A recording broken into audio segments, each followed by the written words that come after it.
अस्सलाम वालेकुम स्टूडेंट्स। आज के लेक्चर में हम स्टार्ट करेंगे लीडरशिप एंड मैनेजमेंट का fourth unit, power and politics nursing. ठीक है।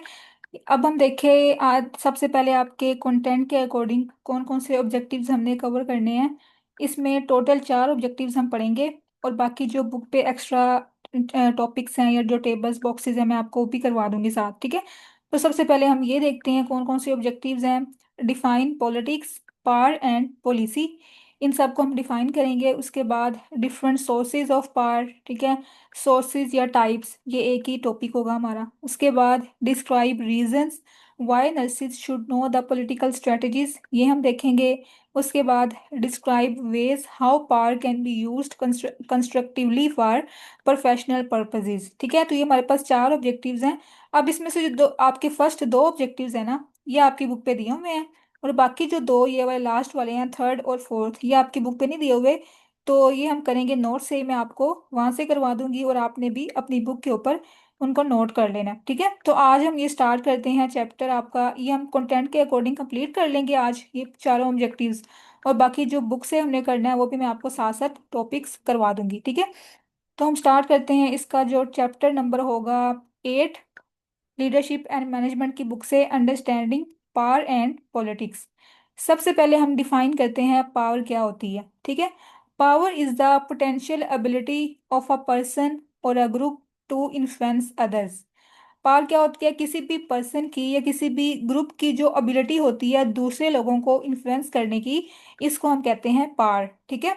अब यहाँ पे इसकी दो फॉर्म्स होती हैं, या तो वो होती है सिमेट्रिकल पावर और या वो एसिमेट्रिकल पावर हो सकती है। ठीक है। सिमेट्रिकल पावर क्या होती है कि जब हमारे पास दोनों पार्टीज के पास या दोनों दो पर्सन हमारे पास हैं, दोनों के पास इक्वल पावर होती है। ठीक है। अब यहाँ पे पार्टीज की बात की हुई है, तो हमारे पास कोई भी दो पार्टीज हो सकती हैं, दोनों के पास जब इक्वल पावर होगी उसको हम कहेंगे सिमेट्रिकल पावर। और इसके ऑपोजिट में क्या है? एसिमेट्रिकल, मतलब कि जिसमें एक ग्रुप के पास या एक पार्टी के पास ज्यादा पावर होती है, वो डोमिनेट होता है, उसके पास ज्यादा कंट्रोल होता है, और दूसरे के पास कम पावर होती है, कम कंट्रोल होता है। तो इस तरह की पावर को हम कहते हैं एसिमेट्रिकल पावर। ठीक है। ये आपने इसकी दो फॉर्म्स याद कर लेनी है। उसके बाद अच्छा, अब यहाँ पे हमने इसका जो फर्स्ट ऑब्जेक्टिव था ना, definition of power, politics and policy, इसको हम पहले कर लेते हैं पूरा कंप्लीट। पावर को हमने देख लिया, आगे हम देख लेते हैं पॉलिटिक्स क्या होता है, पॉलिसी क्या होती है। ठीक है। ये भी आपकी बुक पे दी हुई है डेफिनेशन, ये जस्ट आपने इसको एक या दो लाइंस में डिफाइन करना है। तो पार को आपने करने के बाद इसके आगे दो फॉर्म्स कर लेनी है, सिमेट्रिकल, एसिमेट्रिकल। उसके बाद अब यहाँ पे है पॉलिटिक्स। ठीक है। पॉलिटिक्स क्या है? It is the art of influencing others to achieve a goal. ठीक है। अब बेसिकली इसमें डिफरेंस क्या है? जो हमारे पास पार है ना, ये साइंस है। ठीक है। पार जो है वो साइंस है, जो कि एक पर्सन की एबिलिटी होती है दूसरों को इन्फ्लुएंस करने की। लेकिन जो पॉलिटिक्स है वो एक आर्ट है। ठीक है। जिसमें एक पर्सन या एक ग्रुप जो है दूसरे लोगों को इन्फ्लुएंस करता है कोई भी गोल को अचीव करने के लिए। ठीक है। तो ये डिफरेंस है पावर में और पॉलिटिक्स में। उसके बाद हमारे पास जो थर्ड डेफिनेशन थी पॉलिसी की, पॉलिसी की यहाँ लिखी हुई है, it is the decision that determines action and decision. ठीक है। आपको पता है पॉलिसी क्या होती है कि जब हमारे पास इस ये बेसिकली आ जाता है एक्शन के अंदर, कि हमने कोई भी पॉलिसी बनाते हैं तो उसका मेजर पर्पस क्या होता है कि हमने किसी भी प्रिंसिपल को एक्शन में लेके आना होता है। ठीक है। तो पॉलिसीज के बाद क्या आता है? Policies result in political action. ठीक है। इसमें हम डिसीजन लेते हैं पॉलिसी के अंदर, जो कि डिसाइड करते हैं हमारे डिसीजंस को, हमारे एक्शन को। ठीक है। ये तीनों की डेफिनेशन होगी। उसके बाद हमारे पास जो नेक्स्ट इसका ऑब्जेक्टिव था, discuss the different sources of power. ठीक है। अब यहाँ पे सोर्सेज लिखा हुआ है, इसको हम टाइप्स भी कह सकते हैं, टाइप्स ऑफ पावर, जो कि हमने लास्ट लेक्चर में इसको ये स्किप कर दिया था। तो आज के लेक्चर में हम ये दोनों जो हमारे क्वेश्चंस है वो कवर हो जाएंगे, सोर्सेज भी और टाइप्स भी। ठीक है। ये हम देखते हैं डिटेल में, और ये क्वेश्चन जो है वो मोस्ट इंपॉर्टेंट है इस चैप्टर का। राइट डाउन द सोर्सेज और द टाइप्स ऑफ पावर। अब इसकी जो टाइप्स हैं वो बेसिक जो है वो 7 टाइप्स हैं। ठीक है। ये हम देखते हैं वन बाय वन। सबसे पहला टाइप हमारे पास क्या है? Reward power. ठीक है। उसके बाद है cohesive power, legitimate power, expert power, referent power, information power और कनेक्शन पावर। ठीक है। ये 7 टाइप्स हैं। इसको आगे हम देखेंगे तो इसके आगे दो फर्दर कैटेगरीज में इसको जो है ना इसकी रिवीजन की हुई है। ठीक है। वो हम बाद में देखते हैं, पहले इसको हम डिफाइन करते हैं सबको one by one with example. जो रिवॉर्ड पावर है वो किस बेस पे होती है?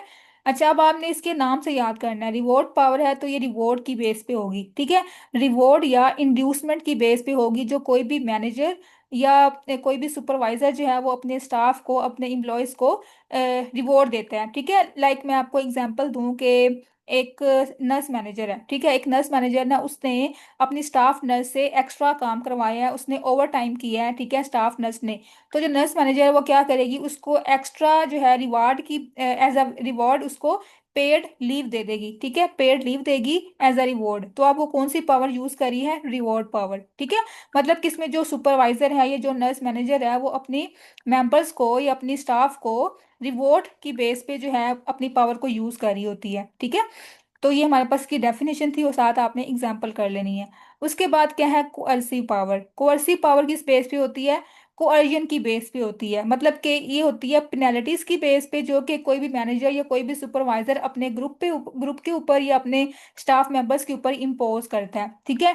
जैसे अब यहाँ पे एग्जांपल दी हुई है कि एक नर्स, एक कोई भी स्टाफ है या कोई भी ऐसा ग्रुप मेंबर है जिसने कोई मिसबिहेव किया है किसी पेशेंट के साथ या किसी अटेंडेंट के साथ, तो जो नर्स मैनेजर है वो क्या करेगी, उसको उसके जो है ना, या कोई पेनल्टी देगी या उसको कोई फाइन या पनिशमेंट वगैरह दे सकती है, ठीक है। तो इसमें वो कौन सी पावर यूज कर रही है, कोerसिव पावर यूज कर रही है, जो कि पेनल्टीज की बेस पे होती है, पनिशमेंट्स की बेस पे होती है, ठीक है।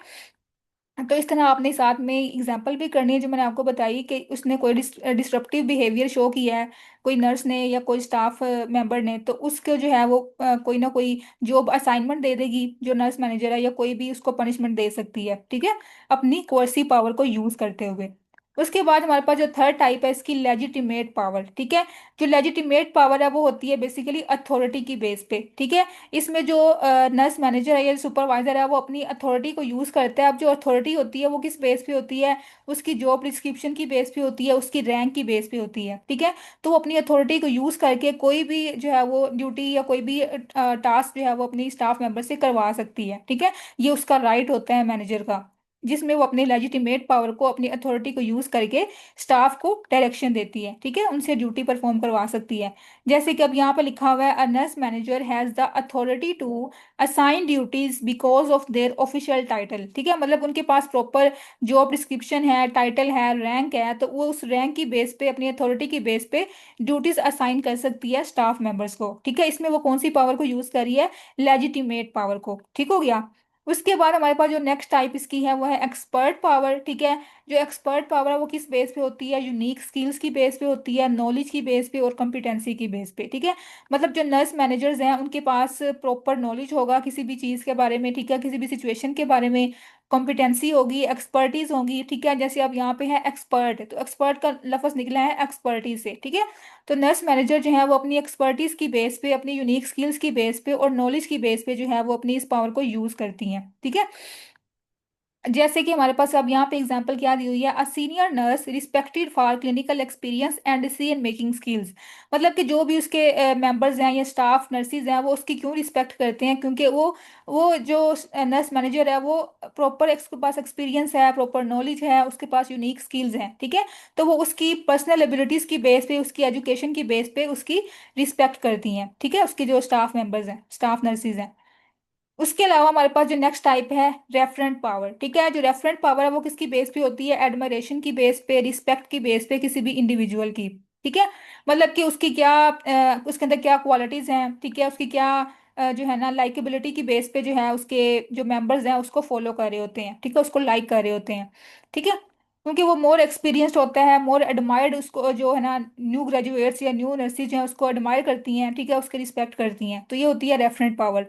उसके बाद हमारे पास क्या है, इंफॉर्मेशन पावर। इंफॉर्मेशन पावर के नाम से शो हो रहा है कि जो इंफॉर्मेशन की बेस पे, वैल्यू डाटा की बेस पे होगी। लाइक जैसे कि मैं आपको एग्जांपल दूं, एक स्टाफ, सॉरी, एक नर्स मैनेजर है, उसके पास कोई किसी चीज़ के बारे में, किसी सिचुएशन के बारे में इंफॉर्मेशन है, ठीक है, एक्स्ट्रा इंफॉर्मेशन है, ठीक है। तो जो स्टाफ मेंबर है, जो स्टाफ नर्स है, वो क्या करेगी, उसके साथ कनेक्शन बनाएगी, ठीक है, क्योंकि उसको पता है कि इसके पास कोई एक्स्ट्रा इन्फॉर्मेशन है उसने उससे लेने के लिए।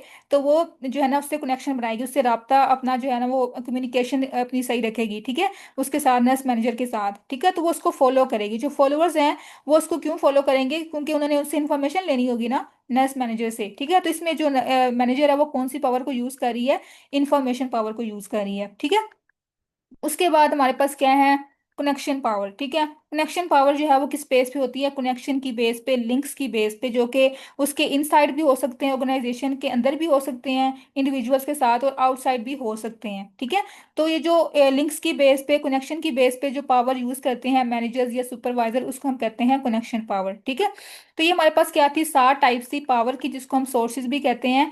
अब इन सारी टाइप्स को दो कैटेगरीज में डिवाइड किया हुआ है। एक हमारे पास क्या है, पर्सनल पावर, और एक क्या है, पोजीशन पावर। ठीक है, जो पोजीशन पावर है उसमें कौन कौन सी आती है ये आपने याद रखनी है। जो पोजीशन पावर है उसमें हमारे पास क्या है, लेजिटिमेट, कोerसिव और रिवॉर्ड, ये इसको हम कहते हैं पोजीशनल पावर। ठीक है, और जो हमारे पास है ना पर्सनल पावर, पर्सनल पावर में हमारे पास बाकी जो 4 टाइप्स रह जाती हैं, एक्सपर्ट, रेफरेंट, इंफॉर्मेशन और कनेक्शन पावर, इन सबको हम इसके अंदर लेके आते हैं पर्सनल पावर के अंदर। ठीक है, अब आपने याद क्या करना है कि जो पोजीशन पावर है वो किस बेस पे होती है, जॉब डिस्क्रिप्शन की बेस पे, असाइन रिस्पॉन्सिबिलिटीज की बेस पे, अथॉरिटी की बेस पे। ठीक है, और जो हमारे पास पर्सनल पावर है उसमें क्या पर्सन की स्किल्स आ जाती हैं, उसकी एजुकेशन, उसका एक्सपीरियंस, ठीक है, उसकी रेपुटेशन क्या है, तो उसकी बेस पे जो पावर होती है वो है पर्सनल पावर। इसमें आगे फर्दर 4 कैटेगरीज आते हैं, ये आपने याद कर लेनी है। ठीक है, तो इस तरह ये इसकी हमारे पास 7 टाइप्स थी, इंडिविजुअली हमने पढ़ ली, और दो जो इसकी मेजर कैटेगरीज थी, पर्सनल और पोजीशन पावर। ठीक है, इस तरह हमारे पास जो सेकंड क्वेश्चन था इसका कंटेंट के अकॉर्डिंग वो भी हमने कंप्लीट कर लिया। आगे हम देखें तो इसका जो थर्ड क्वेश्चन है, describe reasons why nurses should know the political strategies. मतलब इसमें हमने बताना है कि नर्सिस को पॉलिटिकल स्ट्रेटजीज के बारे में नॉलेज क्यों होना चाहिए। ठीक है, तो इसमें कुछ रीजंस हम लिस्ट करते हैं, मैं आपको यहाँ से करवाती हूँ, मैंने लिखा हुआ है यहाँ पे इसका आंसर, तो आपने भी अपनी बुक के ऊपर लिख लेना है, क्योंकि ये बुक के ऊपर नहीं दिया हुआ इसका आंसर प्रॉपर। ठीक है, ये हम यहाँ से करते हैं, ऐसे कौन सी रीजंस हैं जिनकी वजह से नर्सिस को पता होना चाहिए। ठीक है, तो सबसे पहले क्या है, to participate in policy making.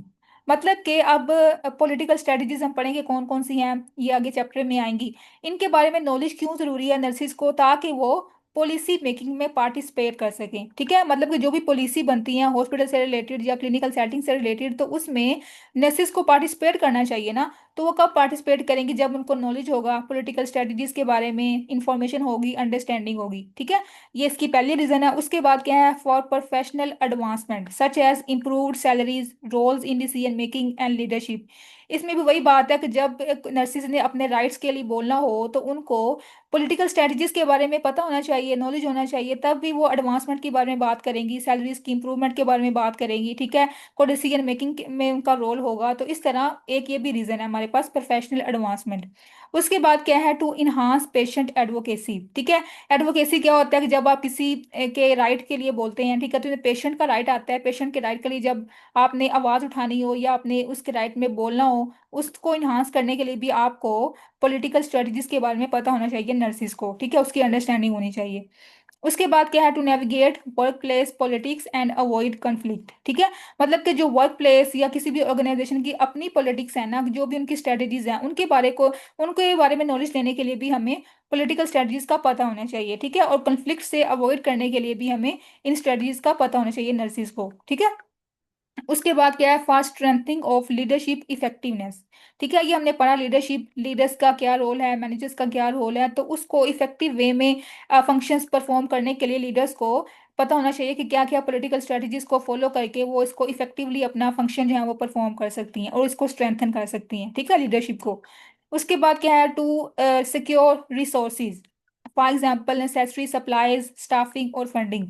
मतलब कि अब एक स्टाफ मैनेजर है, ठीक है, सॉरी, जो नर्स मैनेजर है, उसको उसका ये रोल होता है ना कि उसने देखना होता है, पूरा सेटिंग में देखना होता है कि क्या क्या रिसोर्सेज चाहिए हैं, कहाँ कहाँ पे ज़्यादा लग रहे हैं, कहाँ पे ज़्यादा कॉस्ट आ रही है। तो उसने उसको जो है ना प्रॉपर प्लानिंग करनी होती है। ठीक है, और आगे बताना होता है हायर अथॉरिटीज़ को कि हमें ये जो सप्लाईज हैं उनकी ज़रूरत है, ये इक्विपमेंट्स हमें चाहिए। ठीक है, जो या हमें स्टाफ की ज़्यादा ज़रूरत है, ठीक है, फंडिंग की ज़रूरत है, तो उसने आगे बोलना होता है ना आगे हायर अथॉरिटीज़ को।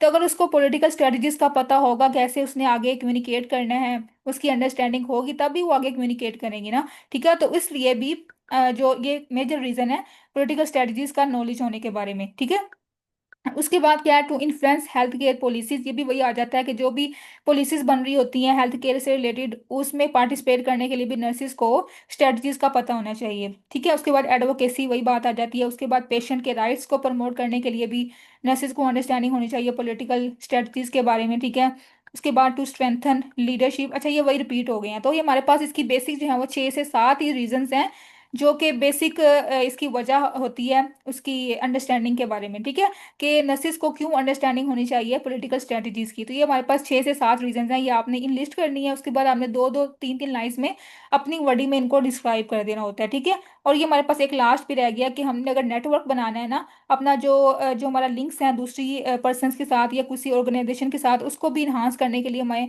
हमें पॉलिटिकल स्ट्रेटजीज का पता होना चाहिए। ठीक है, तो ये हमारे पास ये 7 स्टेप्स, आपने 7 रीजन जो हैं वो इनलिस्ट करने हैं। ठीक है, इसके बाद हम देखें हमारा जो लास्ट क्वेश्चन है, how power can be used effectively या कंस्ट्रक्टिवली फॉर प्रोफेशनल पर्पसेस। मतलब कि हम किन वेज को यूज करके पावर को जो है वो इफेक्टिव वे में यूज कर सकते हैं। ठीक है, अपने प्रोफेशनल सेटिंग के अंदर। अब ये भी आपकी बुक पे नहीं दिया हुआ, ये मैं आपको यहाँ से करवाती हूँ कौन कौन से वेज हैं। ठीक है, ये भी आपने अपनी बुक के ऊपर लिख लेने हैं। अच्छा, ये लिखा हुआ है, ways power can be used constructively for professional purposes. सबसे पहले क्या है, एडवोकेटिंग फॉर पेशेंट। मतलब कि हमने पेशेंट की एडवोकेसी करनी है। ठीक है, उसके राइट्स के लिए बोलना है, तो हमें पावर को वहां पे इफेक्टिवली यूज कर सकते हैं। ठीक है, अब यहाँ पे पावर कौन सी यूज होगी आपको पता है, हमें डिफरेंट टाइप्स पढ़ी, इसमें लेजिटिमेट पावर भी यूज हो सकती है। ठीक है, इसमें एक्सपर्ट पावर भी यूज हो सकती है कि जो मैनेजर है वो अपनी एक्सपर्टीज की बेस पे, अपनी नॉलेज एबिलिटीज की बेस पे जो है वो यहाँ पे एक्सपर्ट पावर को यूज करके पेशेंट्स की एडवोकेसी कर सकती है। ठीक है, उसके बाद क्या, इंपावरिंग टीम मेंबर्स, कि जब हमने टीम मेंबर्स को इंपावर करना हो तब भी हम पावर को इफेक्टिवली यूज कर सकते हैं, कंस्ट्रक्टिवली यूज कर सकते हैं अपनी प्रोफेशनल सेटिंग के अंदर। ठीक है, उनको इंकरेज करना हो, उनको इंस्पायर करना हो। उसके बाद क्या है, support and mentor colleagues to build their confidence and skills. मतलब कि जब हमने इंपावर करना हो ना सिर्फ टीम मेंबर्स को बल्कि अपने कुलीग्स को भी, अपने जो भी मेंटोर्स हैं उनको भी हमने प्रोवाइड करनी हो, इंपावरमेंट प्रोवाइड करनी हो, तो तब भी हम जो है वो पावर को यूज कर सकते हैं। ठीक है, अब ये जो टाइप है वो डिपेंड करती है कि हम कौन सी सिचुएशन में हैं या किस टाइप की हमने पावर को यूज करना है। ठीक है, उसके बाद क्या है, प्रमोटिंग पॉजिटिव चेंज। अब हमने पॉजिटिव चेंज लेके आना है अपनी सेटिंग के अंदर, अपनी ऑर्गेनाइजेशन के अंदर, तब भी हम पावर को यूज करेंगे अप्रोप्रिएट वे के अंदर। ठीक है, उसके बाद क्या है, इनकरेजिंग कोलेबोरेशन। ये भी वही बात है कि जब हमने ऑर्गेनाइजेशन में लोगों के साथ कोलैबोरेट करना हो, कम्युनिकेट करना हो, तब हम पावर को यूज कर सकते हैं इफेक्टिव वे में। ठीक है, उसके बाद क्या है, सपोर्टिंग प्रोफेशनल डेवलपमेंट। ये भी वही बात आ जाती है कि जब हमने प्रोफेशनल सेटिंग में अपनी जो भी कम्युनिकेशन हम बना रहे हैं, कोलैबोरेशन कर रहे हैं, तो हम डेवलपमेंट कर रहे हैं ना प्रोफेशन की। ठीक है, उसको सपोर्ट करने के लिए भी हम पावर को इफेक्टिव वे में यूज कर सकते हैं। उसके बाद क्या है, इन्फ्लुएंसिंग पॉलिसी डिसीजंस। ये भी वही बात है कि हमने कोई डिसीजन लेना है हेल्थ केयर सेटिंग में। ठीक है, हेल्थ से रिलेटेड या अपनी कोई भी रिक्वायरमेंट से रिलेटेड, तो तब भी हम पावर को वहाँ पे यूज कर सकते हैं। ठीक है, अब वहाँ पे पावर यूज होगी लेजिटिमेट पावर। ठीक है, अथॉरिटी की बेस पे हम पावर को यूज करेंगे। उसके बाद एथिकल स्टैंडर्ड्स को मेंटेन करने के लिए भी हम पावर को यूज करते हैं। तो ये हमारे पास कुछ वेज हैं जिसमें हम पावर को इफेक्टिव वे में और कंस्ट्रक्टिव वे में यूज कर सकते हैं। ठीक है, तो ये हमारे पास 4 क्वेश्चन थे कंटेंट के अकॉर्डिंग जो कि हमने कंप्लीट कर लिए। बाकी मैं आपको करवाती हूँ बुक से, जो जो टॉपिक्स इंपॉर्टेंट है वो भी आपने साथ साथ कर लेने हैं। ठीक है, तो हम स्टार्ट से देखते हैं, चैप्टर के स्टार्ट से हम सीक्वेंस वाइज देखते हैं क्या क्या इंपॉर्टेंट है। तो हमने पढ़ा सबसे पहले इसकी डेफिनेशन, उसके बाद ये हमने कर ली इसकी टाइप्स। इससे पहले यहाँ पे एक टॉपिक है प्रिंसिपल सेंटर्ड पावर। ठीक है, ये आपने रीड करना, मैं आपको यहाँ से इसका थोड़ा सा ओवरव्यू दे देती हूँ। ये जो प्रिंसिपल सेंटर्ड पावर है ना, ये किसके ऊपर बेस करती है, ऑनर, रिस्पेक्ट, लॉयलिटी और कमिटमेंट की बेस पे ये वर्क करती है। ठीक है, प्रिंसिपल सेंटर्ड पावर। और ये हमारे पास एक मॉडल है जो कि नर्सिंग वैल्यूज के साथ रिलेट कर रहा होता है। ठीक है, अब यहाँ से एमसीक्यू क्या आता है कि जो ये प्रिंसिपल सेंटर्ड पावर का मॉडल था ये किसने दिया था। ठीक है, स्टेफन कोवे ने 1991 में ये मॉडल दिया था, और ये मॉडल जो है वो यूज हो रहा होता है डिफरेंट फील्ड्स में, डिफरेंट लीडर्स जो है इसको यूज कर रहे होते हैं। ठीक है, उसके बाद अब आपने ये देखना है कि ये जो हमारे पास प्रिंसिपल सेंटर्ड पावर है, ये जो मॉडल है, इसको हमने अगर यूज करना हो तो नर्सिस को क्या क्या किस चीज़ की अंडरस्टैंडिंग होनी चाहिए, कौन कौन से बिहेवियर्स उन्हें फॉलो करने होते हैं, ये हम देखते हैं। कुछ पॉइंट्स यहाँ पे दिए हुए हैं। गेट टू नो पीपल, सबसे पहले जो है ना नर्सिस को या मैनेजर्स को, लीडर्स को, जो ये पावर इस मॉडल को यूज कर रहे होते हैं, प्रिंसिपल सेंटर्ड पावर को, उनको इसके बारे में अंडरस्टैंडिंग होनी चाहिए। ठीक है, तो उनको लोगों के बारे में, ठीक है, पीपल के बारे में पहले इंफॉर्मेशन होनी चाहिए, अप टू डेट उनको जो है नॉलेज होना चाहिए। ठीक है, उसके बाद क्या है, be open, keep others informed, trust, honour and respect spread. ठीक है, मतलब उन्होंने ओपनली बात करनी है लोगों के साथ। ठीक है, उसके अलावा उन्होंने रिस्पेक्ट करनी है, ऑनर करना है, और ट्रस्ट जो है वो बिल्ड करना है लोगों के साथ। ठीक है, इंडिविजुअल्स के साथ। उसके बाद क्या है, know your values and vision. ठीक है, अपनी वैल्यूज का पता होना चाहिए लीडर्स को, नर्सिस को, मैनेजर्स को। उसके बाद शार्पन योर इंटरपर्सनल कॉम्पिटेंस, मतलब कि इसमें जो लीडर्स हैं उन्होंने अपनी जो कॉम्पिटेंस है, अपनी जो स्किल्स हैं उसको इन्हांस करना है, उसको शार्पन करना है। ठीक है, और दूसरों के जो आइडियाज हैं उनको भी लिसन करना है एक्टिवली। उसके बाद क्या है, use your power to enable others, मतलब इसमें क्या बताया हुआ है कि जो लीडर्स हैं उन्होंने, उनके पास अथॉरिटी होती है पावर को यूज करने की, तो उन्होंने प्रॉपर वे में अपने पावर को यूटिलाइज करना है। ठीक है, उसको यूज करना है। उसके बाद क्या है, enlarge your sphere of influence and connectedness, इसमें उन्होंने क्या करना है कि जो भी उनका कनेक्शन है, जो भी उनकी लिंक्स हैं, उसको इनलार्ज करना है, अपना जो स्फेयर है उसको, नेटवर्क को इन्हांस करना है, ताकि वो प्रॉपर वे में पावर को यूटिलाइज कर सकें। ठीक है, तो ये कुछ ऐसे बिहेवियर्स हैं जो कि नर्सिस ने या लीडर्स ने फॉलो करने होते हैं, अंडरस्टैंड करने होते हैं। ठीक है, ये आपने रीड कर लेना है।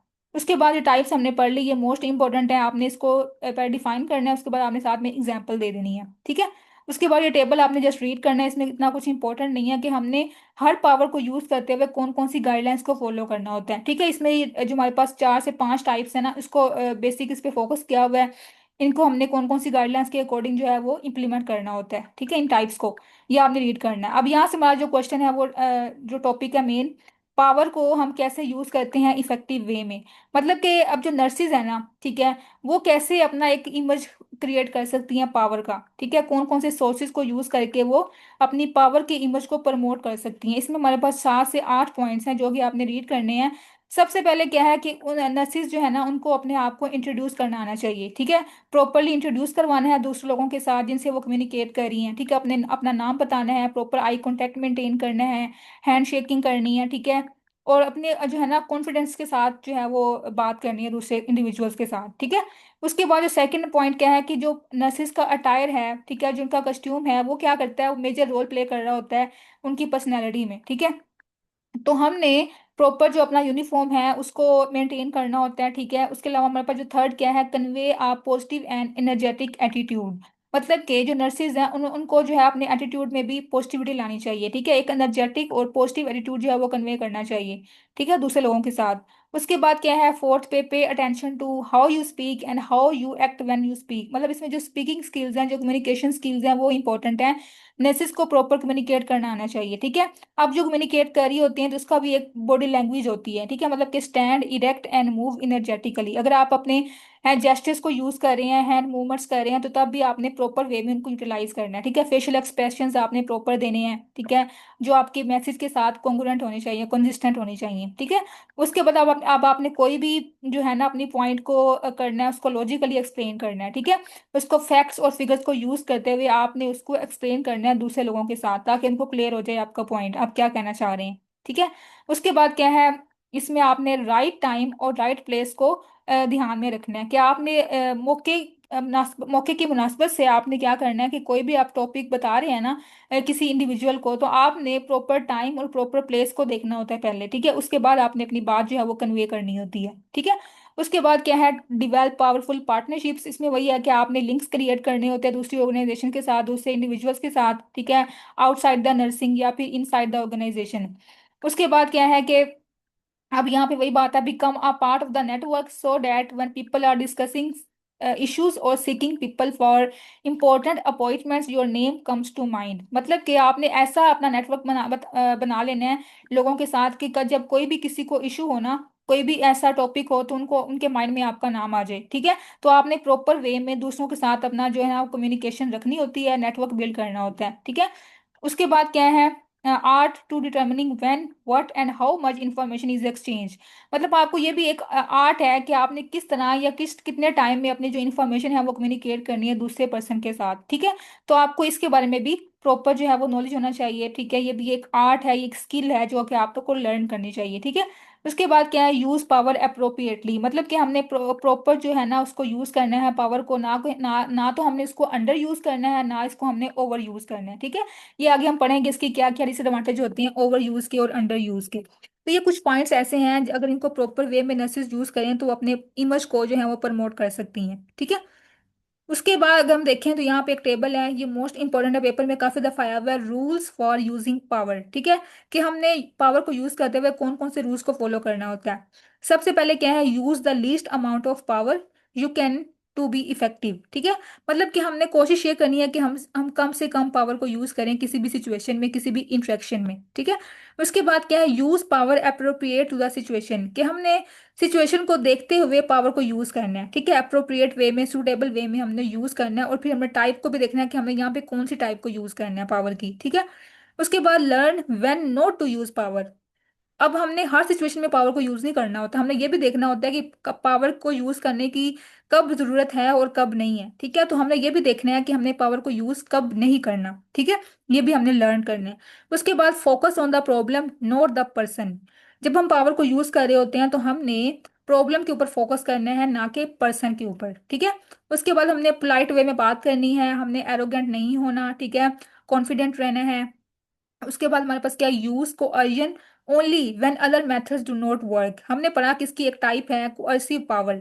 अब हमने कोअर्सिव पावर तब यूज करनी है जब हमारे पास बाकी सारे जो मेथड्स है ना वो वर्क ना कर रहे हो, ठीक है। तो हमने लास्ट पे आके जो है वो कोअर्जन यूज करनी है, कोअर्सिव पावर यूज करनी है। उसके बाद क्या है कि जब हमने एक्सपर्ट पावर यूज करनी है ना तो हमने प्रॉपर जो है वो अप टू डेट रहना है किसी भी सिचुएशन के बारे में, ठीक है। हमने प्रॉपर नॉलेज गेन करना होता है ताकि हमारी जो क्रेडिबिलिटी है, हमारा जो ट्रस्ट है वो मेंटेन रहे, ठीक है। उसके बाद क्या है, understand you may owe a return favour when you use your connection power. जब आप कनेक्शन पावर यूज कर रहे होते हैं ना तो तब आपने माइंड में रखना है कि मैं इसका कनेक्शन यूज कर रहा हूँ, इस पर्सन का, इस मैनेजर का, तो मुझे बाद में कोई मतलब कि इसका फेवर देना पड़े तो मैं मुझे तैयार रहना चाहिए, ठीक है। मैं उसको रिटर्न फेवर भी दे सकता हूँ, ठीक है। तो आपने इसको भी अंडरस्टैंड करना है। ये हमारे पास कुछ रूल्स थे जो कि हमने यूज करने होते हैं पावर को यूज करते हुए, ठीक है। उसके बाद अब यहाँ पे ये लिखा हुआ है कि improper use of power can destroy your effectiveness, कि हमने ना तो उसको ओवर यूज करना है पावर को, ठीक है। हमने एक्सेसिव पावर को यूज नहीं करना और ना ही हमने उसको अंडर यूज करना है, ठीक है। इस दोनों के हमारे पास जो है, अगर हम यूज करेंगे इसको इम्प्रॉपर वे में तो हमारी जो इफेक्टिवनेस है वो डिस्ट्रॉय हो सकती है, ठीक है। उसके बाद यहाँ पे एक टर्म है पावर प्लेज। पावर प्लेज ये होता है कि जब एक पर्सन या एक ग्रुप जो है वो दूसरे ग्रुप को जो है वो थोड़ा उसको नीचा दिखाना चाह रहा होता है, ठीक है। उसको डिमोलिश और डिमिनिश करना चाह रहा होता है, ठीक है। तो ये हमारे पास एक ऐसी एक नेगेटिव वे है पावर को यूज करने का, इनअप्रोप्रिएटली जो है इसको हम यूज करते हैं पावर प्लेस को पावर के अंदर, ठीक है। इसमें जो एक ग्रुप है या एक पार्टी जो है वो दूसरी पार्टी को या अपने जो ओपोनेंट्स हैं उसको डिमिनिश करना चाह रहा होता है, ठीक है। ये आपने जस्ट रीड करना है। उसके बाद हमारे पास क्या है, नेक्स्ट टॉपिक शेयर्ड विजनिंग, ठीक है। ये अभी आपने रीड करना है, ये इतना इंपॉर्टेंट नहीं है। शेयर्ड विजनिंग क्या होता है कि जब ये बेसिकली हमारे पास एक इंटरेक्टिव प्रोसेस है, ठीक है। शेयर का मतलब क्या है, इंटरेक्टिव, कि इसमें दोनों जो हमारे पास है ना पार्टीज जैसे कि लीडर्स और फॉलोअर्स, ठीक है, वो दोनों जो है वो मिलके काम कर रहे होते हैं ऑर्गेनाइजेशन के गोल को अचीव करने के लिए, कमिटमेंट वो शो करते हैं, ठीक है, उस ऑर्गेनाइजेशन की तरफ। तो ये हमारे पास होती है शेयर्ड विजनिंग, ठीक है। अब इसके डिफरेंट एडवांटेजेस हैं, डिफरेंट इसके जो है ना वो बेनिफिट्स होते हैं ऑर्गेनाइजेशन को। इससे क्या है कि उसका जो फ्यूचर है ऑर्गेनाइजेशन का वो इनहांस होता है, वो सेट हमें मिल जाता है कि हमने अपने किन गोल्स को अचीव करना है, कौन कौन से गोल्स को हमने फॉलो करना है, ठीक है। उसके अलावा हमने क्या करना होता है इसमें, makes implementing the necessary changes easier. जब हम शेयर्ड विजनिंग करते हैं मतलब कि दोनों जो लीडर्स हैं फॉलोअर्स हैं वो मिलके काम करते हैं तो जो उनके जो प्रोसेस हैं जो स्टेप्स हैं डिफिकल्ट वो इजी हो जाते हैं, उनको इम्प्लीमेंट करना आसान हो जाता है, ठीक है। उसके बाद क्या है, प्रोवाइड्स अ बेंचमार्क। बेंचमार्क क्या होता है, बेसिकली एक क्राइटेरिया होता है जो कि हमें मिल जाता है कि हमने किस तरह अब अपनी जो ऑर्गेनाइजेशन के गोल्स हैं उनको इवेलुएट करना है, ठीक है। कि जो हमने सेट किए थे अपने गोल्स वो अचीव हुए हैं कि नहीं हुए, तो हमें जब हम शेयर्ड विजनिंग करते हैं, प्रॉपर मिलके काम करते हैं तो हम इवेलुएट करते हैं बाद में कि हमारा जो गोल था वो अचीव हुआ कि नहीं हुआ, ठीक है। तो हमें ये एक बेंचमार्क भी मिल जाता है। उसके बाद क्या है, it encourages both administrator and staff to accomplish goal. ये भी वही बात है कि इसमें जो है अब दोनों इंस्पायर होते हैं, दोनों इंकरेज होते हैं फॉलोअर्स भी और लीडर्स भी अपने गोल्स को अचीव करने के लिए। ठीक है, उसके बाद inspires and challenges both leaders and followers. अब जारी बात है, इसमें चैलेंजेस भी आते हैं, तो इसमें क्या है, डिफरेंट हर्डल्स भी आ जाती हैं। ठीक है, गोल्स को अचीव करते हुए तो दोनों ने मिलकर काम करना होता है, शेयर विजनिंग के थ्रू काम करना होता है कि ये इंटरेक्टिव प्रोसेस है। ठीक है, तो इसमें एक वो दोनों एक दूसरे को इंकरेज भी करते हैं, इंस्पायर भी करते हैं और चैलेंजेस को फेस भी करते हैं, और अपना गोल्स जो है उनके माइंड में होता है, उन्होंने उसको अचीव करना होता है। ठीक है, तो ये हमारे पास, आपने जस्ट इसको रीड करना है। आगे हम देखें तो हमारे पास क्या है, अब नेक्स्ट टॉपिक है पॉलिटिक्स के बारे में। ठीक है, ये हम स्टार्ट करेंगे नेक्स्ट लेक्चर में। आज हमने ये पावर तक पढ़ा सारा। इसमें हमने पहले इसके जो कंटेंट के ऑब्जेक्टिव्स थे वो हमने कवर किए, बाकी जो आपका बुक से था मैंने आपको वो बता दिया। आगे हम नेक्स्ट लेक्चर में स्टार्ट करेंगे, नेक्स्ट इसका जो टॉपिक है पॉलिटिक्स वाला। ठीक है, पॉलिटिक्स और पॉलिसी ये दोनों हम करेंगे नेक्स्ट लेक्चर में। आज का लेक्चर हमारा यहाँ तक था, ये पूरा आपने बुक से रीड करना है, और जो मैंने आपको यहाँ से करवाया है, जो उधर लिखा हुआ था बुक के ऊपर, ये भी आपने बुक के ऊपर नोट कर लेना है। कोई भी आपका क्वेश्चन हो तो आपने मुझसे ग्रुप में पूछ लेना है। ठीक है, ओके, अल्लाह हाफिज।